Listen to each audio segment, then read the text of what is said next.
Doctor Firdous عاشقوان، thank you so much for joining us. Doctor صاحبہ عزیز صدیق صاحب بھی ہمیں جوائن کریں گے. آپ کی کیونکہ آؤٹ گوئنگ چیف جسٹس پہ بھی بحث ہو رہی ہے اور آج کا سارا دن ہم کہہ سکتے ہیں کہ ایک میڈیا فرینزی اور میڈیا ایکسائٹمنٹ میں رہا. سبھی دیکھتے رہے کورٹ پروسیڈنگس کو. آپ نے خاص طور پہ بات کی نیب ترمیم کے حوالے سے اور اس پہ تنقید بھی کی آؤٹ گوئنگ چیف جسٹس پہ. اب نئے چیف جسٹس کو کیسے دیکھ رہی ہیں آپ ڈاکٹر صاحبہ؟ بسم اللہ الرحمن الرحیم.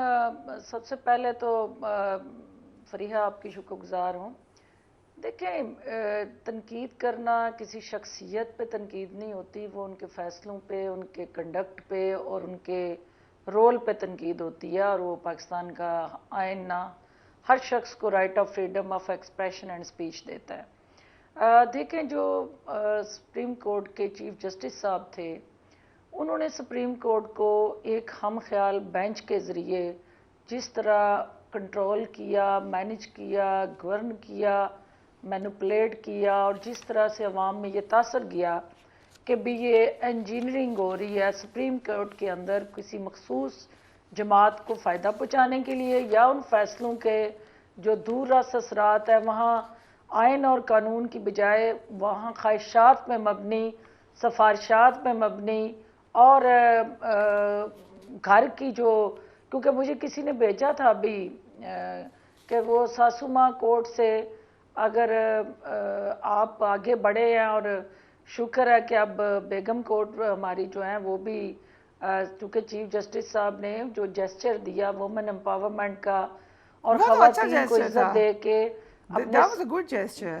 جی بہت اوینڈ، ہمیں بہت اچھا لگا، آپ کو بھی لگا ہوگا. ہر وہ خاتون جو ورکنگ وومن ہے یا گھر میں بیٹھی ہے اور جس کا اس معاشرے کے اندر جدوجہد کرنے میں ایک رول ہے، اس کو انہوں نے امپاور کیا. اور بڑا سٹرونگ میسج تھا کہ اس معاشرے کے اندر جو ہے وہ جب تک پیرالل ایک دوسرے کا تعاون نہیں ملے گا اور ایک دوسرے کو کی سپورٹ نہیں ملے گی اور ایک دوسرے کے ایفرٹس کو سپلیمنٹ اور اونرشپ نہیں ملے گی تو یہ معاشرہ آگے نہیں بڑھ سکتا.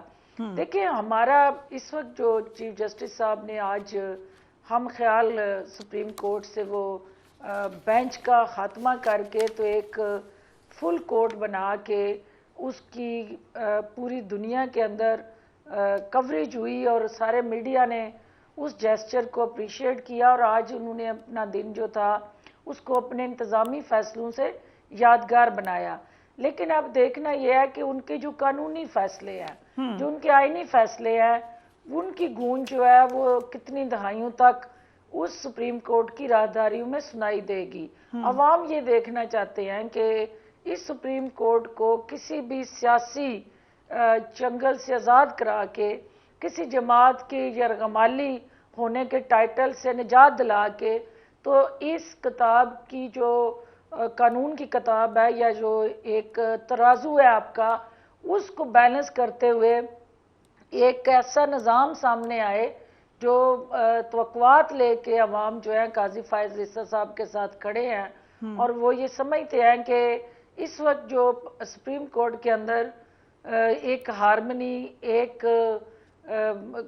رول آف لا اور ایک جسٹس فار آل کا جو ایک ان کی طرف سے جیسچر گیا ہے، اور ایک فیصلہ کوئی بھی ہو، فیصلہ قانون اور آئین کے مطابق ہو، تو الٹیمیٹلی پاکستان کو اس وقت جو ہے ایک مضبوط عدلیہ ہی حقیقی استحکام فراہم کر سکتی ہے.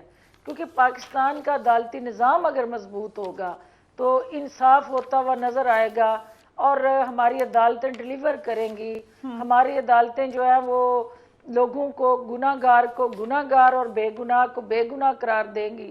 تو الٹیمیٹلی اس ملک کے اندر جو ہے وہ یہ باقی سارے مافیاز اپنی موت آپ مر جائیں گے اور پاکستان کے اندر آئین اور قانون کی حکمرانی اور بالادستی جو ہے وہ یقینی ہوگی. یہ بڑی اہم بات آپ نے کی ہے ڈاکٹر صاحبہ.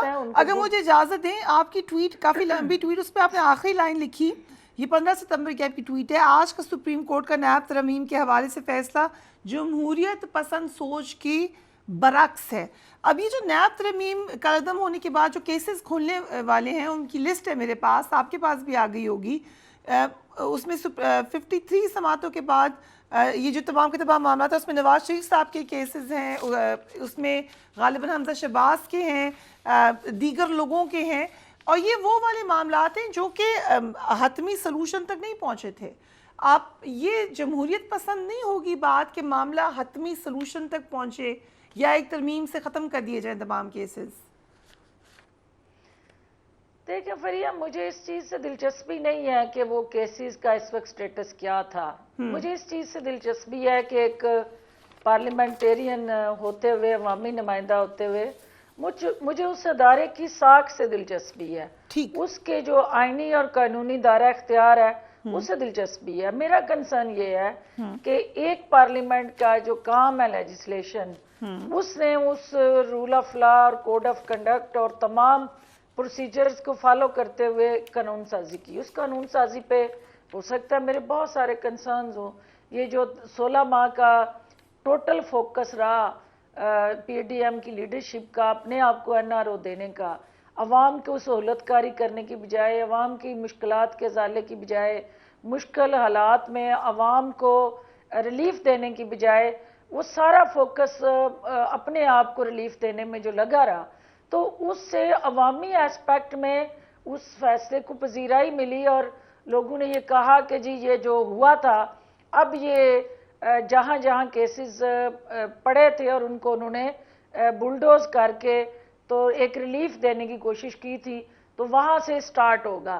لیکن جو پارلیمانی جمہوریت ہے اس ملک کے اندر، آپ پارلیمنٹ کو اگر آپ اس کے فیصلوں کو سٹرائک ڈاؤن کریں گے، ان امینڈمنٹس کو ڈس اون کریں گے، اور اس پارلیمانی نظام کے اندر ایک ادارہ دوسرے ادارے کو ڈس اون کر کے، ملائن کر کے، اس کو اپنے زیریں کرنے کا یا سرنگو کرنے کا کوئی نہ کوئی ایجنڈا لے کے آگے چلے گا، تو پھر یہ اداروں کے درمیان جو تصادم اور ٹکراؤ ہے، یہ جمہوریت کی نفی ہے. الٹیمیٹلی جمہوریت ان ستونوں پہ کھڑی ہوتی ہے، اور ایک ستون دوسرے ستون کو گرانے میں لگ جائے گا تو پھر جمہوریت کی چھتری جو ہے یا جمہوریت کی چھت جو ہے وہ کمزور ہوگی، اور الٹیمیٹلی وہ پارلیمانی سسٹم جو ہے ویک ہوگا، ڈیلیور نہیں کرے گا.